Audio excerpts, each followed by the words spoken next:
Next up in the balance progression is a single leg stance. So this is a static exercise, so I'm not going to be moving, but I'm going to be really emphasizing one leg stance. Now, I suggest using your hand to start, and then as you get better, you can fade away. So say I have 5 fingers on here, I can fade away by doing 2 fingers to 1 finger, to intermittently touching as needed, to eventually arms up here, where it's going to give me some stability, and then eventually hands down by the hips, which would be the hardest of challenges. So with this exercise though, mild sway is perfectly fine, as long as we're not losing balance constantly. If that were the case, I would say give yourself a little bit more support.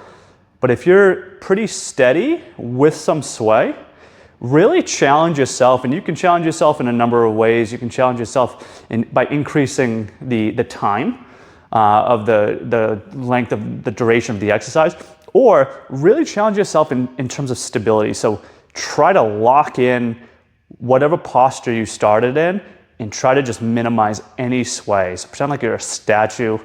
And then another thing too is less reliance on vision. So if you were looking down, you're using visual input, try to look up. That's going to reduce the visual input and it's going to increase the challenge of the exercise.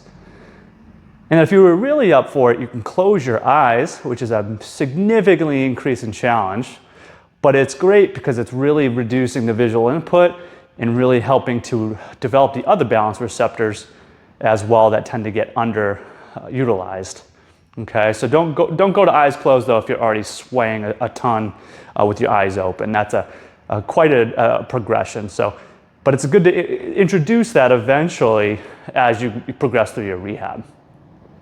Now once you're done, you can switch legs, really emphasize stability, so challenge yourself, try to minimize any sway of your trunk, your hip, knee, all the way down to your foot and ankle.